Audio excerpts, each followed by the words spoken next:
Chers amis, chers camarades, comme vous le savez, nous sommes en pleine campagne électorale pour les élections législatives. C'est la raison pour laquelle je suis aujourd'hui entourée de mes camarades qui sont, comme moi, candidats pour Lutte ouvrière. Il y a, bien sûr, Jean-Pierre Mercier, cariste dans l'automobile. Il y a Nadia Bouhami, brancardière à l'hôpital, candidate dans le Rhône. Kevin Gardot, ouvrier à la propreté, à la métropole de Tours. Béatrice Ruot, aide à domicile et candidate en Vendée.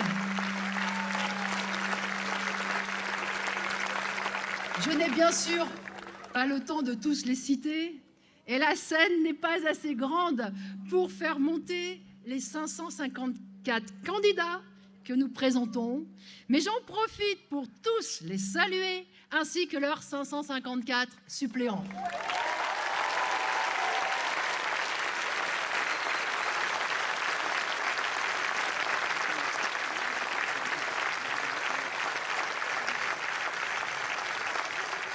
Et je précise qu'il y a des candidats donc dans toutes les circonscriptions de la métropole, aussi à La Réunion, et grâce à nos camarades de combat ouvrier, il y a aussi des candidats en Martinique et à la Guadeloupe.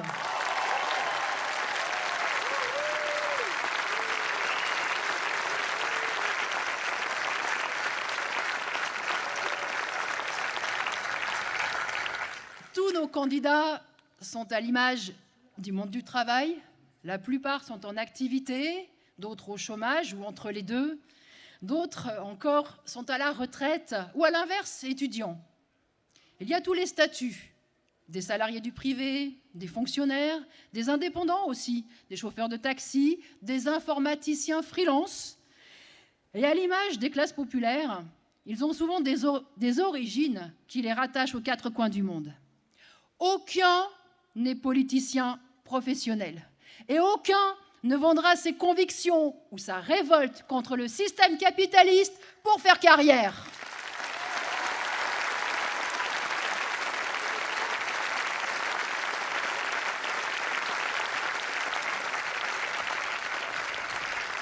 Notre combat est celui de notre classe. Nous battre pour défendre nos salaires, nos emplois, les conditions dans lesquelles on nous soigne et éduque nos enfants, nos conditions de transport, notre droit à une retraite digne. Nous partageons les préoccupations des familles populaires, leurs angoisses, leurs galères quotidiennes. Et si nous étions élus, nous représenterions infiniment mieux la population laborieuse que les beaux parleurs issus, dans leur écrasante majorité, des milieux privilégiés quand ils ne sont pas politiciens de père en fils ou de père en fille. Et dans cette campagne, nous affirmerons ce que j'ai défendu lors de la présidentielle. Notre sort ne doit pas dépendre de la grande bourgeoisie et de son petit personnel politique. Que ce soit pour nos affaires quotidiennes ou pour la marche du monde, ils nous mènent à la catastrophe. Alors le monde du travail doit retrouver la volonté d'agir par lui-même. Il doit renouer avec ce qui a toujours fait sa force, les luttes collectives. Il n'y a rien à attendre d'en haut, des institutions. C'est à nous de nous organiser et de nous battre pour nous faire respecter, mais aussi pour changer toute la société. Et quand on est convaincu de cela, eh bien, il faut le dire et le défendre dans toutes les circonstances. C'est pour cela que nous sommes présents aux législatives et que nous appelons tous ceux qui partagent cette confiance dans le monde du travail à voter pour faire entendre le camp des travailleurs.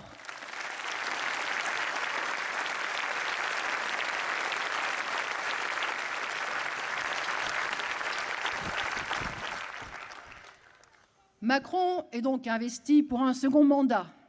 Son gouvernement est nommé et pour l'essentiel, c'est du réchauffé.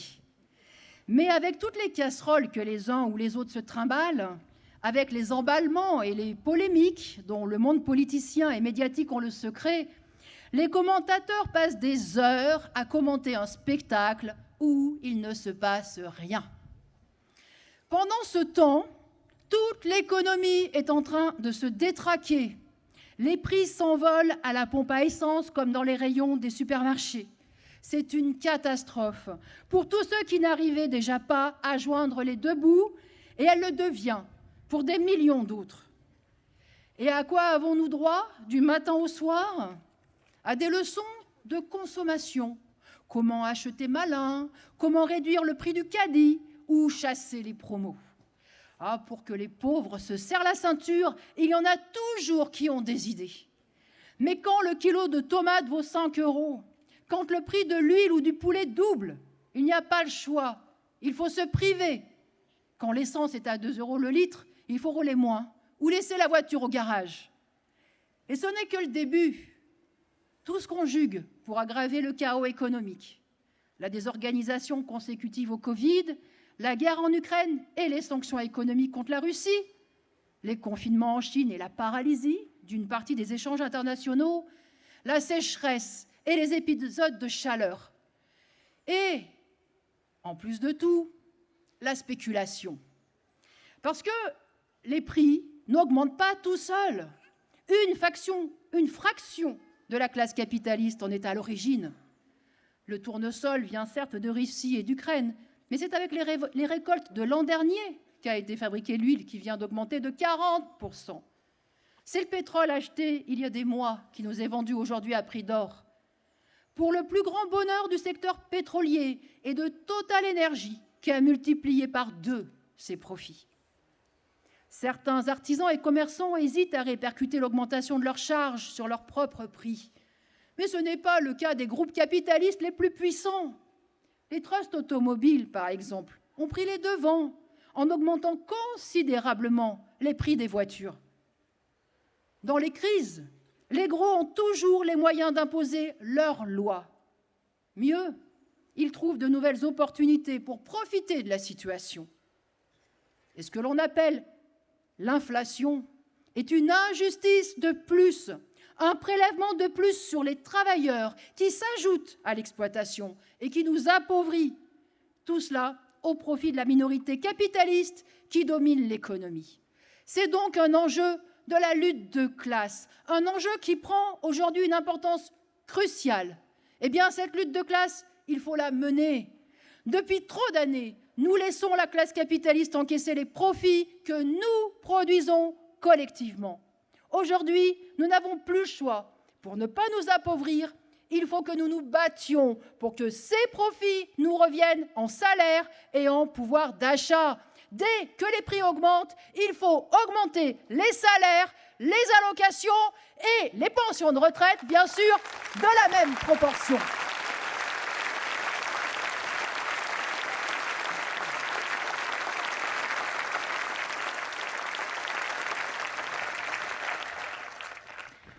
Aujourd'hui, tout le monde reconnaît qu'il faut augmenter les salaires. Le ministre de l'économie, le patron du MEDEF, tous les dirigeants politiques. Ils le disent tous, sauf que les salaires n'augmentent pas. Les rares augmentations de 2 ou 3% dans le privé ne compensent même pas l'envolée des prix. Dans la fonction publique, le point d'indice qui détermine les salaires n'a pas été débloqué. Les retraités, ils attendent toujours la revalorisation de leurs pensions. L'État rechigne à augmenter ses propres salariés et gagne du temps par manque d'argent. Quant au grand patronat, il a, lui, de l'argent. Il en a par-dessus la tête, mais il ne veut pas payer. Et comme toujours, le gouvernement ne veut pas le contraindre. À la place, le gouvernement cherche des subterfuges. Primes et heures supplémentaires défiscalisées, chèques alimentaires, ristournes sur l'essence, toutes ces mesures payées par les impôts, c'est-à-dire par chacun d'entre nous. Et ces mesures, ce ne sont que des pis-aller.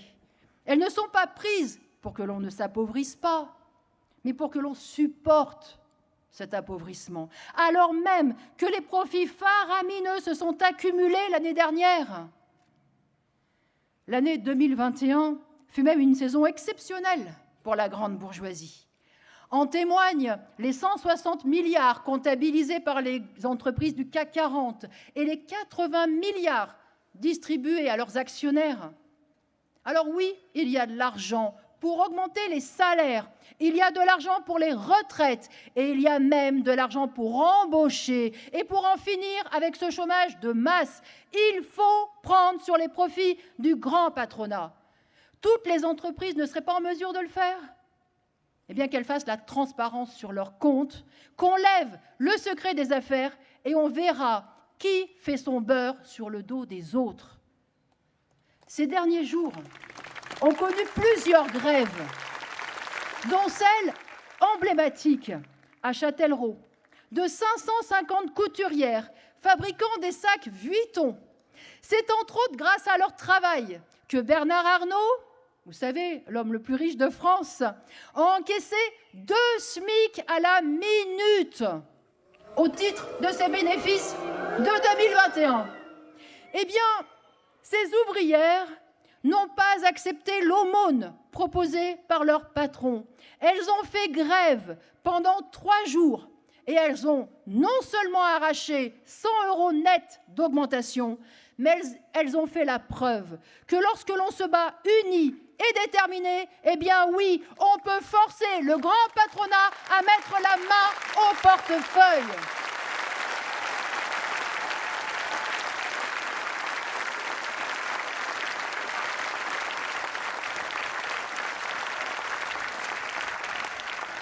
Alors le plus important pour nous, vous l'aurez compris, n'est pas ce qui va se passer à l'Élysée, à Matignon ou à l'Assemblée nationale. C'est ce qui va se passer dans les entreprises. C'est notre capacité à nous rassembler, à nous organiser et à nous battre contre un système aussi fou.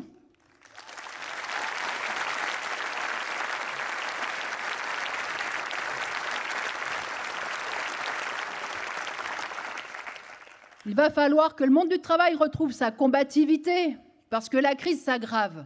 Et le grand patronat, main dans la main, avec le gouvernement, va l'utiliser comme prétexte pour continuer d'attaquer la condition ouvrière. Depuis la pandémie, nombre d'entreprises continuent de tourner au ralenti, faute d'approvisionnement. D'autres sont prises à la gorge par les délais ou les prix demandés par les fournisseurs. Le système productif et les chaînes d'approvisionnement sont en pleine désorganisation. Qui tiendra le choc ? Combien d'entreprises fermeront ? Combien de travailleurs vont se retrouver réduits au chômage partiel ou au chômage tout court ? Le choc attendu est souvent comparé à celui de la crise pétrolière de 1971. Et ce qui est sûr, c'est que les maîtres de l'économie, comme leur personnel politique, sont dépassés par la situation, en particulier par l'envolée des prix. Et oui, qu'est-ce que vous voulez ? Ce sont les lois du marché, la sacro-sainte loi de l'offre et de la demande. S'il y a plus de demandes que d'offres, les prix montent. C'est tant mieux pour le vendeur et pour le spéculateur qui anticipe le mouvement et l'aggrave. Et c'est tant pis pour celui qui ne peut plus payer. Tant pis pour celui qui ne peut plus se ravitailler en gaz ou en pétrole et qui ne peut même plus faire bouillir de l'eau, comme c'est le cas en ce moment au Sri Lanka. Tant pis pour les pays pauvres qui manqueront de blé, comme l'Égypte, le Congo, le Liban, la Libye ou la Somalie. Tant pis pour les millions de femmes et d'hommes qui vont plonger dans la famine, quand ils n'y sont pas déjà, comme au Yémen, en Éthiopie, au Sud-Soudan et à Madagascar. Ici, en France, on ne mourra peut-être pas de faim, mais la société va reculer, avec plus de misère, de privation, de dénuement et de maladies de toutes sortes. Oh, l'État assure qu'il amortira le choc et qu'il est prêt à consacrer 20, 30, 50 milliards pour aider la population et les entreprises à faire face. Mais il n'interdit rien aux spéculateurs. Il les laisse nous faire les poches et il les laisse puiser une fois de plus dans les caisses publiques. Ces 20, 30 ou 50 milliards, l'hôpital public en a besoin. Et où vont-ils aller ? Eh bien, ils vont atterrir, comme toujours, dans les fortunes privées des grands actionnaires. Les plus grands voleurs, les plus dangereux criminels, les assassins de masse sont les exploiteurs, les spéculateurs, les profiteurs. C'est la classe capitaliste qui domine l'économie et qui est en train de ruiner la classe productive qui est à la base même de toute la société. Eh bien, il ne faut pas l'accepter. Nous devons nous battre pour défendre nos conditions d'existence, mais pour empêcher ces irresponsables de nuire à toute la société.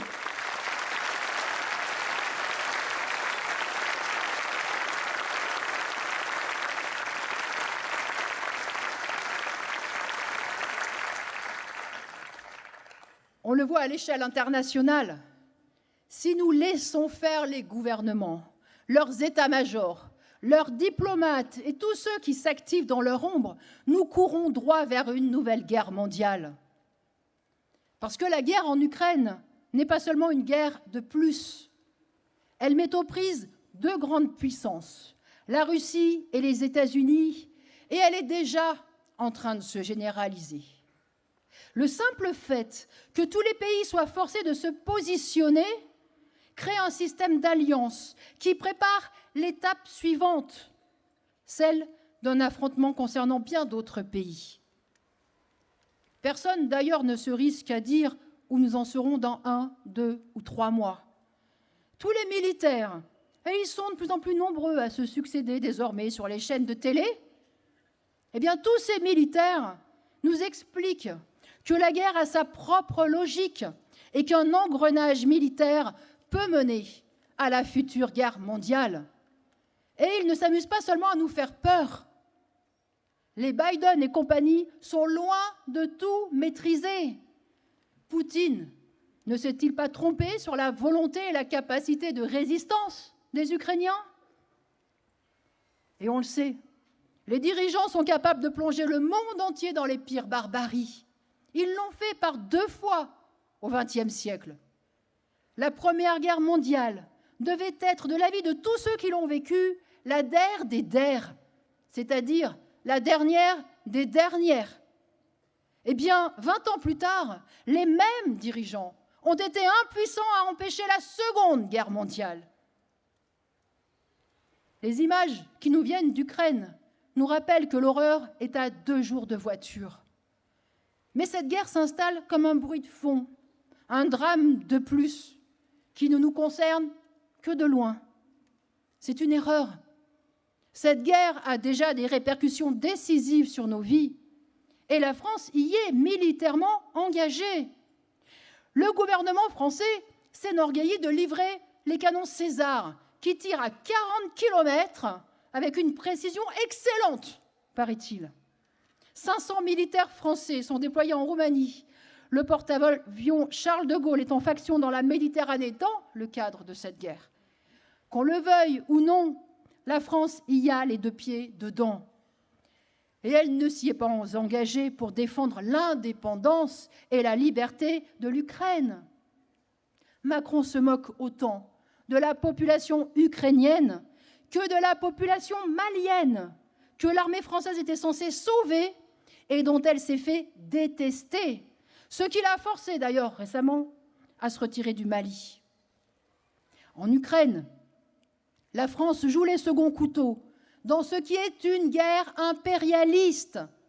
Parce que si c'est Poutine qui a déclenché la phase actuelle des hostilités, les États-Unis mènent cette guerre pour étendre leur influence à l'est de l'Europe. Alors, il n'y a aucune raison de faire confiance en Macron et de le soutenir dans cette guerre. Cette guerre n'est pas notre guerre. À l'heure où les bruits de bottes se font entendre de plus en plus intensément, il faut avoir en tête ce qu'avait écrit Anatole France au lendemain de la Première Guerre mondiale. On croit mourir pour la patrie, on meurt pour les profits des industriels. Eh bien, pour ne pas se faire saigner aujourd'hui et pour ne pas mourir demain pour les profits des industriels, il faut la transparence sur l'industrie militaire, la confiscation des bénéfices de guerre et l'expropriation de tous les capitalistes qui cherchent d'une façon ou d'une autre à profiter de cette guerre. pas 1 euro pour les marchands de canons, pas un travailleur pour faire l'union sacrée derrière l'impérialisme.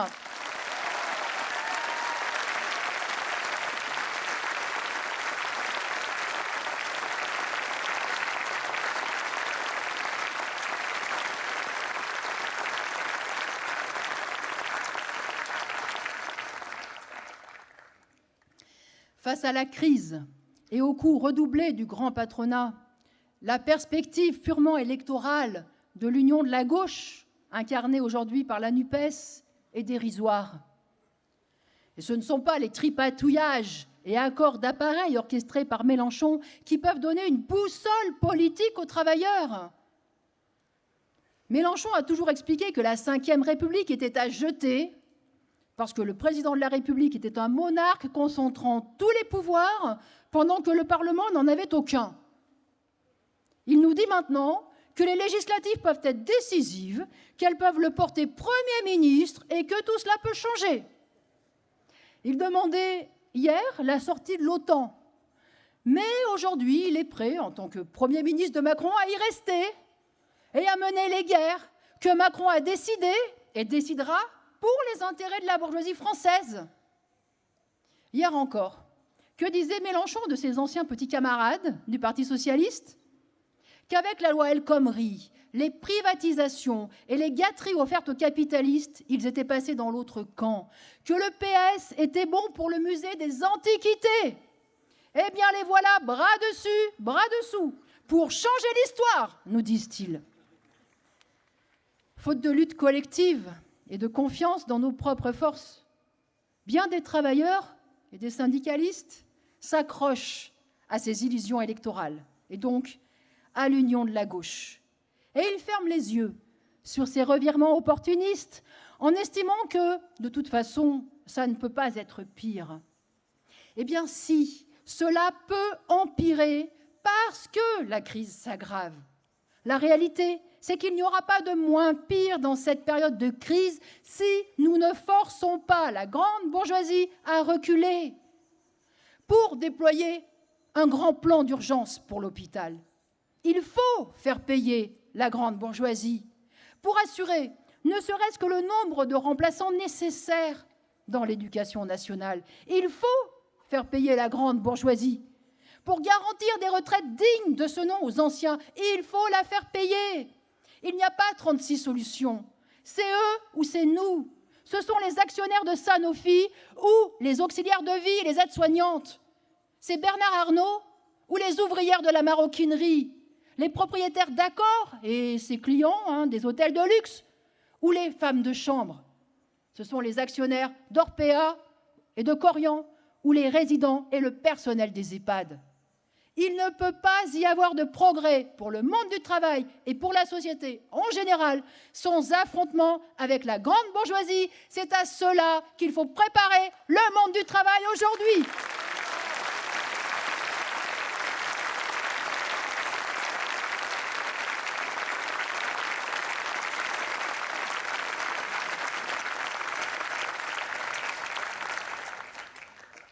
La perspective purement électoraliste, l'illusion qu'il suffisait d'élire le bon président pour les travailleurs ou de trouver le bon Premier ministre, a complètement déboussolé le monde du travail. Les partis de gauche en portent l'entière responsabilité, car ce sont eux qui ont fait croire que la lutte électorale pouvait remplacer la lutte de classe. Eux qui ont demandé aux travailleurs de déléguer leur combat et de mettre leur confiance dans la gauche gouvernementale. Mais depuis Mitterrand, nous faisons l'expérience que gouvernement de gauche ou de droite, rien de fondamental ne change jamais pour nous. Les licenciements, les bas salaires, les petits boulots, l'exploitation, rien ne change. Alors, il n'y a pas à s'étonner que des millions de femmes et d'hommes ne voient plus de différence entre les politiciens de gauche et de droite. Ce sentiment d'abandon se traduit aujourd'hui dans l'abstention massive des classes populaires et aussi dans le vote pour Le Pen. Parce que nombreux sont ceux qui ne savent plus à quel sein se vouer. Et pour beaucoup, Le Pen est celle que l'on n'a jamais essayée. Eh bien voilà l'évolution ultime de l'électoralisme. Il n'y a qu'à les essayer les uns après les autres. Aujourd'hui, cela permet à la bourgeoise de Saint-Cloud, qui est à la tête d'un parti d'extrême droite, de s'implanter dans les anciennes cités minières et d'arriver en tête dans des départements ouvriers. Cette année, aux Antilles, Le Pen est même arrivé en tête au second tour. Alors, c'est certes la preuve que sur les 13 millions de personnes qui ont voté pour Le Pen, beaucoup ne sont ni racistes ni adeptes de la remigration. Mais ils ont utilisé le bulletin de Le Pen pour chasser Macron, comme d'autres ont utilisé le bulletin de Mélenchon. Sauf qu'ils l'ont fait en sachant, cette fois, que Le Pen pouvait gagner. Ils n'ont pas seulement exprimé leur rejet du système, ils ont pris le risque de la porter au pouvoir, conscients ou non des conséquences que cela pourrait avoir. Et ils n'ont pas été gênés par sa politique anti-immigrée et par la préférence nationale, parce qu'ils ne voient pas, parce qu'ils ne voient plus le poison que le nationalisme et la xénophobie représentent pour notre classe. Il faut dire qu'entre le produire français ou le souverainisme revendiqué maintenant par les partis de gauche et la préférence nationale de Le Pen, il n'y a qu'un pas. Alors, qu'ils le veuillent ou pas, ceux qui ont voté Le Pen ont renforcé les individus et les groupuscules d'extrême droite, anti-ouvriers et racistes. Les 2,7 millions de voix supplémentaires pour Le Pen au second tour, l'arrivée de Zemmour dans l'arène politique, sont la preuve pour ces groupes d'extrême droite que leurs idées avancent. Et cela en poussera peut-être certains à passer à l'action. Et regardez comment ils ciblent aujourd'hui Pape Ndiaye, le nouveau ministre de l'Éducation, coupable à leurs yeux d'être noir et étiqueté à gauche. Mais la menace ne vient pas seulement de ces excités. Elle vient aussi de l'appareil d'État lui-même, en l'occurrence de la police et de l'armée, qui votent massivement à l'extrême droite. Et il faut se rappeler la pétition parue il y a 1 an, signée par des généraux en retraite qui menaçaient d'une intervention de l'armée face à ce qu'ils appelaient le délitement qui frappe la patrie. Eh bien, il faut réaliser la solidarité morale et profondément réactionnaire de ces corps dédiés à la répression et à l'ordre. Elle sera d'autant plus forte s'il y a des explosions de colère et des mobilisations. Et ceux-là ont tous les moyens pour mettre fin à ce qu'ils considéreraient la chienlit. Alors, la présence de ces forces réactionnaires qui travaillent la société ne sera pas effacée par un coup de baguette électorale. L'extrême droite peut rester faiblement représentée à l'Assemblée nationale, mais la pression de ces idées sur la société n'en sera pas moins grande. En fait, l'unique antidote à la poussée de l'extrême droite, c'est que les travailleurs renouent avec leurs valeurs politiques, la conscience de constituer le camp de ceux qui triment dur pour gagner leur vie, quelle que soit leur origine, leur couleur de peau et leurs croyances.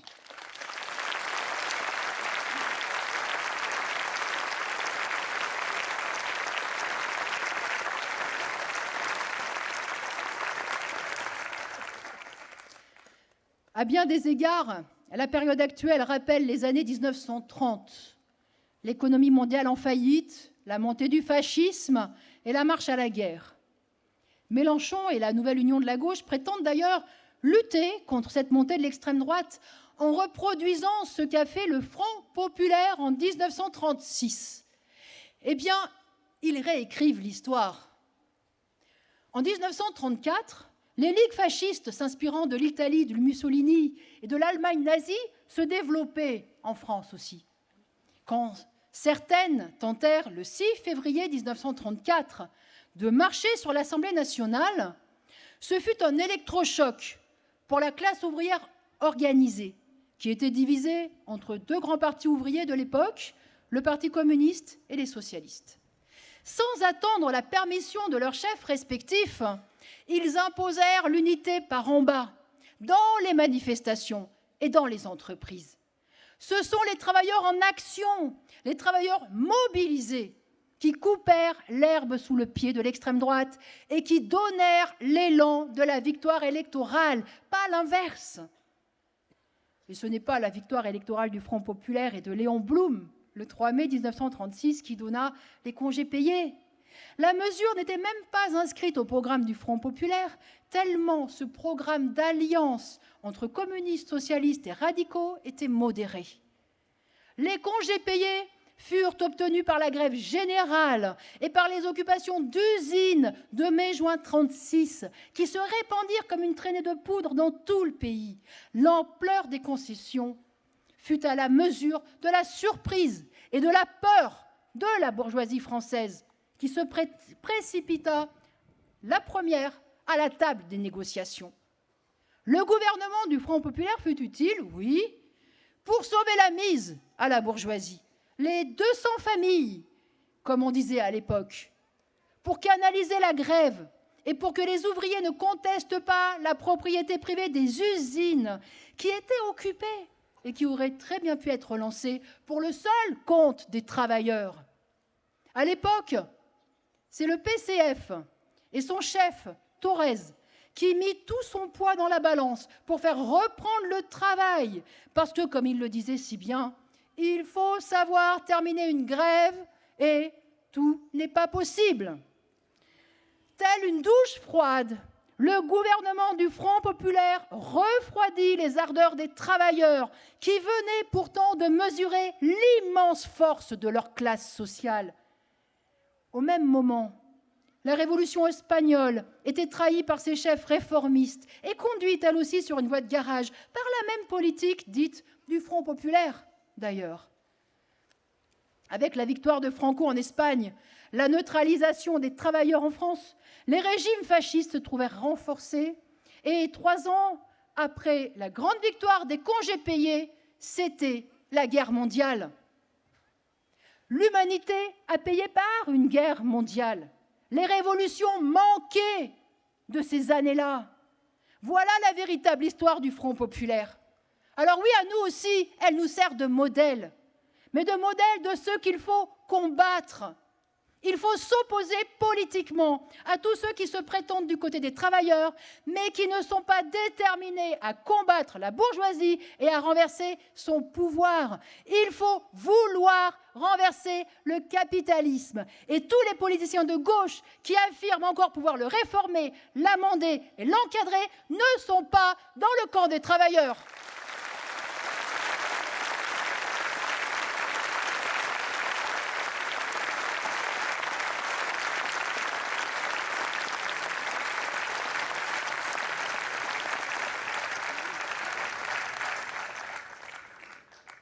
Le bateau prend l'eau de toutes parts, il menace de sombrer, et le problème serait de changer le capitaine. On en est là aujourd'hui avec le capitalisme. Quand ce n'est pas une crise économique, c'est une crise sanitaire.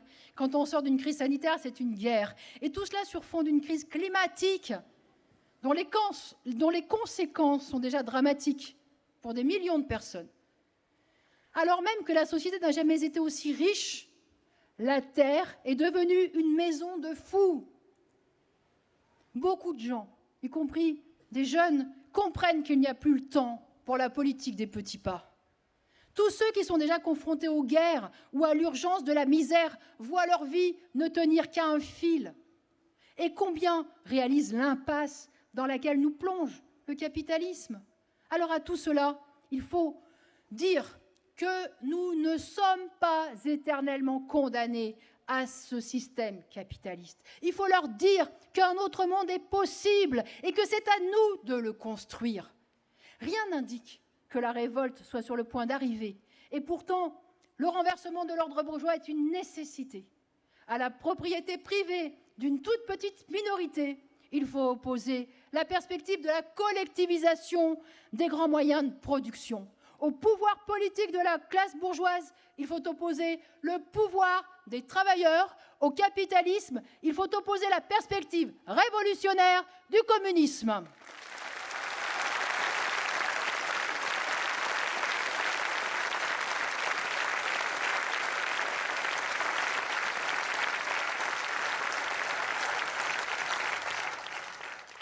Voilà, camarades et amis, les perspectives que nous continuons de porter dans les législatives.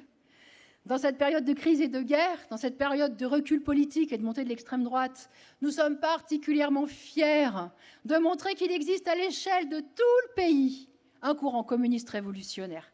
Un courant qui affirme quelque chose de très simple et de très révolutionnaire. L'idée que les travailleurs font tout dans cette société et qu'ils doivent collectivement en devenir les maîtres. Un courant qui aide les travailleurs à mener tous les combats nécessaires, du plus petit jusqu'au plus grand, celui pour la prise du pouvoir par les travailleurs. Ce courant est minoritaire et les résultats électoraux nous le rappellent régulièrement, mais il n'y a pas à s'en démoraliser. Le camp des travailleurs n'est pas une abstraction. Et avant d'être un choix politique conscient, c'est une réalité sociale. Tant qu'il y aura des travailleurs, il y aura des luttes. Et il y aura des femmes et des hommes, des jeunes, y compris des intellectuels, pour contester et pour combattre le capitalisme. Alors renforcer ce courant qui place sa confiance dans la classe ouvrière, lui donner la force d'intervenir dans les luttes que les travailleurs ont à mener contre la grande bourgeoisie est une tâche essentielle. C'est une tâche que nous poursuivrons envers et contre tout, parce que l'avenir de la société et même de la planète dépendent de la révolution sociale.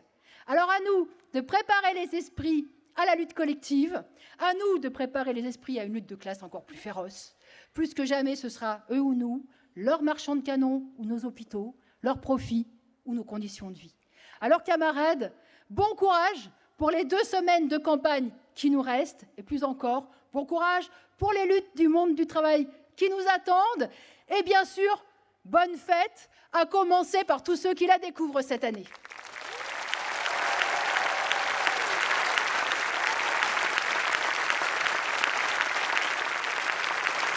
Et le 12 juin, n'oubliez pas de voter pour tous les camarades.